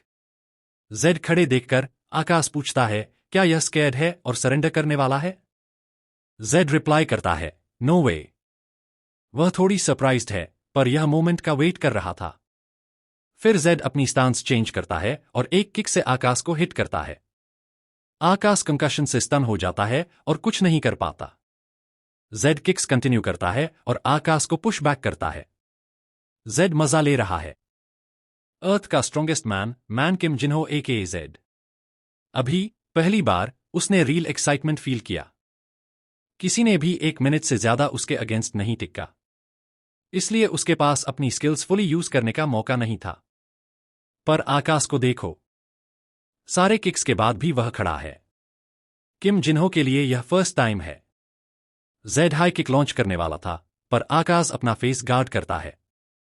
Z mid air trajectory change करके रिब्स पर किक मार देता है। इससे आकाश अपना हाथ नीचे कर देता है। फेस गार्ड होने के बावजूद जेड फेस पर किक करता है, फिर स्टमक में किक। आकाश का फेस दर्द से लाल हो जाता है। जेड किक्स कंटिन्यू करता है और आकाश फेंट होने के वर्ज पर है। उसका पूरा बॉडी ब्रूस से कवर्ड है। वह जेड के अटैक्स प्रिडिक्ट नहीं कर पा रहा। जेड इतना हाइप्ड है कि उसके contact lens slowly colour change करने लगते हैं। आकाश सरेंडर देना चाहता है, पर जेड उसे नहीं देता। वह आकाश के चिन पर नी स्ट्राइक करता है। क्राउड साइलेंट हो जाता है, वन वे बीटिंग देखकर। जेड बेल्ट पर किक मारता है और ब्रेक कर देता है। बेल्ट टूटने के साथ आकाश का पेन एम्पलीफाई हो जाता है और वह नीस पर गिरता है। जेड उसकी तरफ देखता है और कहता है, क्या हुआ? उठ रहे हो? आकाश स्कैर्ड है और सोचता है जेड क्रेजी है। वह कहता है कि वह हार गया और रेफरी को कॉल करता है मैच को स्टॉप करने के लिए, पर जेड उसके फेस पर स्टॉम्प करता है और कहता है, नहीं, ये काफी नहीं है। उस वक्त जेड के लेंस गिर जाते हैं और उसकी रेड आइज रिवील होती हैं। यह देखकर आकाश पास आउट हो जाता है। जेड को वियर्ड सेंसेशन फील होती है, जैसे कोई पावर उसके हाथ में फॉर्म हो रही हो। पावर उसके बॉडी में मूव करना शुरू कर देती है। टैब वह स्टेटस विंडो देखता है और पाता है कि उसका मना वैल्यू 1 हो गया है। फाइनली मना मिलने के बाद जेड खुश हो जाता है। ऑडियंस को अब पता चल जाता है कि जेड अरांत फैमिली से है और वे साइलेंटली खड़े हो जाते हैं। जेड कंफ्यूज्ड है, क्यों बिहेव कर रहे हैं ये लोग ऐसे। रयू रिंग में आता है और जेड से कहता है, तुम्हारे लेंस गिर गए और तुम्हारी रेड आइज रिवील हो गई। ऑडियंस पैनिक हो जाती है और स्टेडियम से बाहर भागती है। जेड और रयू भी भागना शुरू कर देते हैं क्योंकि गार्ड्स आने वाले हैं। हरना ही अकेली बैठी है। वह फ्रस्ट्रेटेड है यह क्रशिंग डिफीट देखकर। फिर वह उठती है और डिसाइड करती है कि जेड को फिनिश करना है। हरना ने जेड की वजह से बहुत पैसा लूज किया है। आकाश एक टॉप क्लास प्लेयर था जो बिग सिटी से बहुत हाई सम में लाया गया था। कॉन्ट्रैक्ट फी थी 600 गोल्ड कॉइन्स फॉर 3 ईयर्स। लेकिन इस इंसिडेंट की वजह से सारा पैसा लूज हो गया। ऊपर से ओगर्स बेल्ट का 200 गोल्ड कॉइन्स का खर्च था और 200 गोल्ड कॉइन्स करीन कैंप डायरेक्टर को गया। Total loss 2000 gold coins. यह हरना के लिए बहुत ज्यादा है। वह जैसे पागल चिल्लाती है और कहती है कि वह जेड को पे करवाएगी। इसी बीच जेड और रयू सारा पैसा लेकर लेंसेज खरीदते हैं और एली में हाइड कर लेते हैं। विलेज में ऑलरेडी गार्ड्स घूम रहे हैं। एस्केप का कोई रास्ता नहीं, तो जेड और रयू बकेट्स में हाइड करते हैं। थोड़ी देर बाद जैसे ही गार्ड्स पास करते हैं, रयू बाहर जाकर सिचुएशन देखता है। जैसे ही वह बाहर जाने वाला होता है, उनका रास्ता कैरेज से ब्लॉक हो जाता है। हेंचमैन बोलता है कि लेडी हरना ने भेजा है। वह कहता है कि अंदर बैठो, वह उन्हें सेफ स्पॉट ले जाएगा जहां हरना उनका इंतजार कर रही है। कोई और ऑप्शन नहीं तो वह अंदर चढ़ते हैं। रयू जेड से पूछता है, ये ठीक है क्या? जेड रिप्लाई करता है, ये 100% ट्रैप है। रयू फिर पूछता है, तो फिर अंदर क्यों गए? जेड कहता है, हमारे पास कोई रास्ता नहीं है, इसलिए हमें इस सिचुएशन को फेस करना पड़ेगा। रयू स्कैर्ड है और कहता है, हम मर जाएंगे। थोड़ी देर बाद कैरेज रुकती है और वह बाहर निकलते हैं। सराउंड किया हुआ है गार्ड्स से। हरना भी वहां है, वार्डन के साइड में खड़ी है। वार्डन गुस्सा होकर पूछता है, एस्केप कैसे किया? रयू पूछता है जेड से, अब क्या करेंगे? वार्डन और गुस्सा होकर कहता है, कैसे डेयर तुमने की चुरा लिया? हरना स्माइल करके कहती है, ये सिचुएशन नहीं होती अगर तुम मेरे साथ मिल जाते। जेड कहता है, नेवर, मिलियन ईयर्स में भी साथ काम नहीं करूंगा। मैं ओबीडियंटली नहीं मरने वाला। वार्डन आगे बढ़ता है और कहता है, तुम मर जाओगे। जेड रयू से कहता है, स्टे बैक, और वार्डन की तरफ मूव करता है। वार्डन जेड की ब्रेवनेस प्रेस करता है। जेड कहता है, विनिंग का चांस 50/50 है। यह मेरा स्पेल है जो मुझे स्ट्रॉन्ग के सामने इंटिमिडेट नहीं होने देता और गार्ड डाउन नहीं होने देता। 5th सर्कल नाइट होने के बावजूद भी अगर प्रोबेबिलिटी 50/50 है तो मुझे डरने की जरूरत नहीं। वार्डन अपना स्वॉर्ड निकालता है और ऑरा रेडिएट करता है। जेड अपनी फ्लाइट स्टांस लेता है। वार्डन फर्स्ट मूव करता है, स्वॉर्ड से अटैक करता है। जेड को यह मोमेंट थ्रिलिंग लगता है। उसको पास्ट याद आता है जब वह चैलेंजर था। उसका S rank trait challenger strong activate हो गया होता है। यह टेम्परेरीली सभी स्टेट्स को +10 इंक्रीज करता है। जब जेड का मना इंक्रीज होता है, उसके आइज के लेंसेज टूट जाते हैं और रेड आइज रिवील हो जाती हैं। वार्डन का स्ट्राइक लैंड करता है और ह्यूज एक्सप्लोजन होता है। रयू वरीड हो जाता है। वार्डन थोड़ा कंफ्यूज्ड है क्योंकि जेड वहां नहीं है। स्ट्राइक ग्राउंड पर हिट करता है और कट करता है। जेड वार्डन का नाम कॉल करता है, क्लार्क, आई एम हियर। जेड हवा में फ्लाई करता है और उसके बॉडी पर थंडर कवर हो जाता है। उसने इलेक्ट्रिफिकेशन हासिल कर किया। क्लार्क स्टार्टल्ड है यह देखकर। जेड किक लॉन्च करता है, वार्डन स्वॉर्ड से ब्लॉक करता है। जेड की स्ट्रेंथ ओवरपावर करती है क्लार्क को और पुश बैक करती है। क्लार्क सरप्राइज्ड है, पूछता है, ये कैसे पॉसिबल है? ने थंडर पावर कैसे अवेकन की? थंडर एक स्पेशल पावर है जो वाटर, वाइंड, अर्थ, फायर सब इग्नोर कर सकती है। सब मैजिशियंस की डिजायर होती है यह पावर। लेजेंडरी अरांत फैमिली का पहला हेड भी यह पावर नहीं ले सका। यह देखकर गॉड्स और हरना शॉक हो जाते हैं। रयू में है जेड की पावर देखकर। क्लार्क सोचता है ये ब्लडलाइन का पावर है, पर यह इंसान उन लोगों को डिस्पाइस करता है जो सिर्फ ब्लडलाइन पावर पर रिलाई करते हैं। क्लार्क और गुस्सा हो जाता है। क्लार्क विगरसली अटैक करता है, सराउंडिंग्स डिस्ट्रॉय हो जाते हैं। जेड की एजिलिटी क्लार्क से ऊपर है, वह सभी अटैक्स डॉज करता है स्विफ्टली। क्लार्क स्पीड इंक्रीज करता है और फाइनली जेड को कैच करता है, पर जेड का शील्ड उसे प्रोटेक्ट करता है। अब जेड मूव करता है और अटैक रश करता है। वह डायरेक्टली पंच मार के क्लार्क के स्टमक पर हिट करता है। क्लार्क का फेस रेड हो जाता है और वह पेन में स्क्रीम करता है। इलेक्ट्रिफिकेशन की पावर अपने आर्सेनल में होने की वजह से अब बैटल का टाइड कंप्लीटली चेंज हो गया है। जेड ने वार्डन को ओवरपावर किया और एक दमदार पंच मारा। वार्डन बिल्कुल शॉक में है। वह सोचता है ये कैसे हो रहा है? मैं एक मेज से फाइट कर रहा हूं, फिर भी मुझे पंच क्यों लग रहा है? मेजेस हमेशा मैजिक यूज करते हैं ताकि नाइट्स को दूर रखें और नाइट्स मैजिक तोड़कर क्लोज आते हैं। ये दुनिया का रूल है, एक इतिहास भर अटूट शासन। लेकिन अब यह रूल तोड़ दिया गया एक लड़के ने, जो अपने फिस्ट्स के थ्रू मैजिक को चैनल कर रहा है। वार्डन पीछे हटता है ताकि अपने नेक्स्ट अटैक के लिए डिस्टेंस बना सके।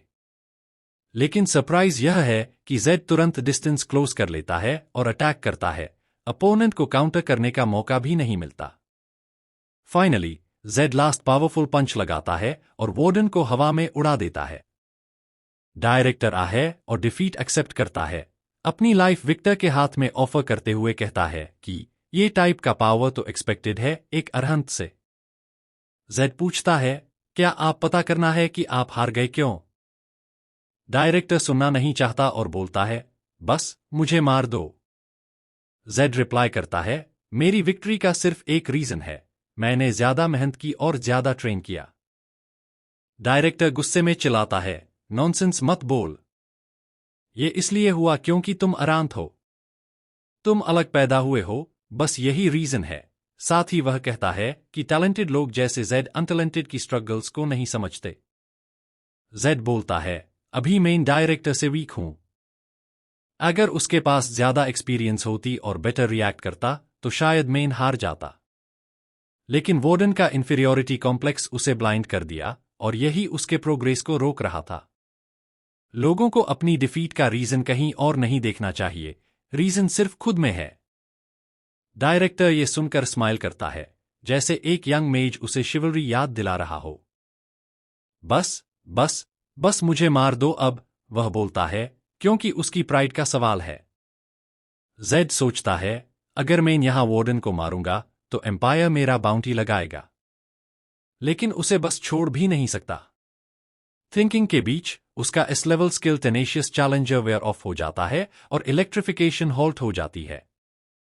ये देखकर हरना ओ को अटैक करने का ऑर्डर देती है। और जज करके कि कितने लोग हैं, सिचुएशन जेड के लिए डिसएडवांटेज बन सकती है। अचानक एक स्मोक लाइक वाइन चलती है, एक्चुअली एक स्टॉर्म ब्लो होता है जो जेड और सबको ब्लाइंड कर देता है। वह प्रिडिक्ट करता है कि ये किसी का मैजिक है और डिसाइड करता है जल्दी इससे निकलने का। लेकिन जैसे ही स्टॉर्म क्लियर होता है, जो कुछ बचा है वो सिर्फ एनिमीज के कॉर्प्सेस हैं। सब बिना एक स्क्रीम के मर गए, हरना और वार्डन भी।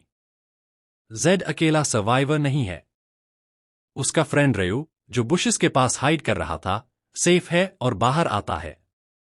बाहर आते ही वह जेड से पूछता है, क्या तुमने ये सब मारा? जेड रिप्लाई करता है, मुझे लगता है ये काम एक हाई रैंकिंग मेज का है। दोनों डिसाइड करते हैं जल्दी एरिया से निकलने का, लेकिन रेयू को एक मिस्टीरियस कार्ड मिलता है, बहुत ही क्लीन, जैसे अभी ड्रॉप हुआ हो। दोनों कार्ड के साथ एरिया से निकल जाते हैं और हम देखते हैं एक मिस्टीरियस आदमी शैडो में छुपा हुआ है, ब्लैक आउटफिट पहने हुए। रात के समय दोनों कैंपफायर के पास बैठे हैं और जेड कार्ड को देख रहा है। वह थोड़ी सी मना कार्ड में चैनल करता है और जैसे ही सोचा था वैसे ही है। यह सच में एक मैजिकल कार्ड है। यह कार्ड सीक्रेट ऑर्गेनाइजेशंस यूज करते हैं कोडेड मैसेजेस एक्सचेंज करने के लिए, और इस एम्ब्लम के साथ अरेज ब्लैक फ्लेम।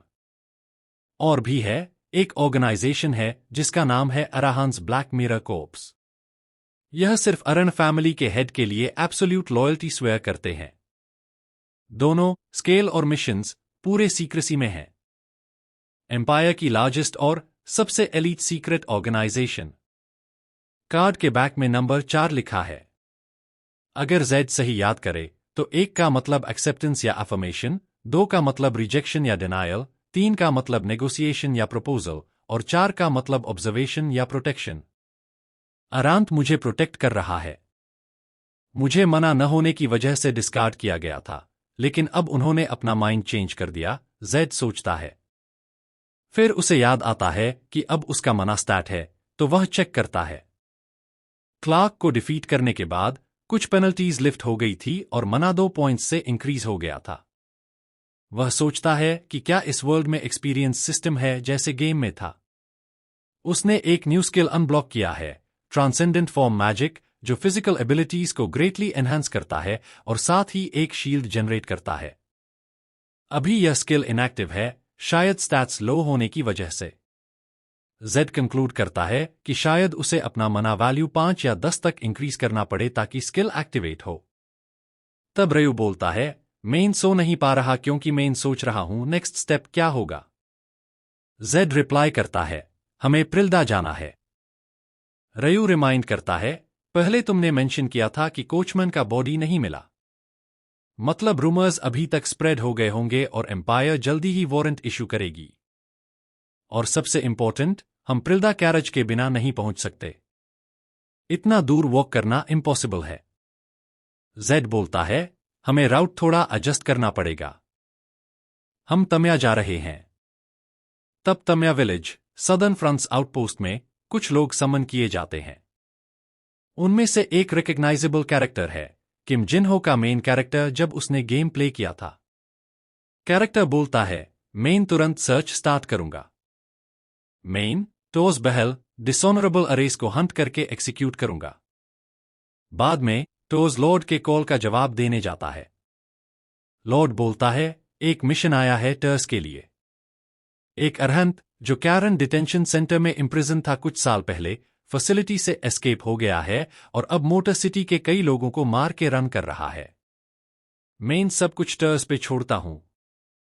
बहल का सक्सेसर होने के नाते तुम्हें खुद जज करना चाहिए और फैमिली का ऑनर अपहोल्ड करना चाहिए। टोस बोलता है, मेन, टोस बहल, अपनी लाइफ स्टेक करूंगा लॉर्ड के कमांड को पूरा करने के लिए। अब जेड और रयू 5 दिन से वॉक कर रहे हैं। रयू कहता है, चाहे कितना भी सोचूं, यह कंप्लीट मैडनेस है कि हम डायरेक्टली फ्रंट लाइंस में वॉक कर रहे हैं। एम्पायर के आउटस्कर्ट्स में डिमोनिक बीस्ट्स को ब्लॉक करने के लिए एक फ्रंट लाइन है। हर फैमिली का एक डेजिग्नेटेड एरिया है और सदर्न रीजन बहल के अंडर है। नेक्स्ट पार्ट चाहिए तो कमेंट करो।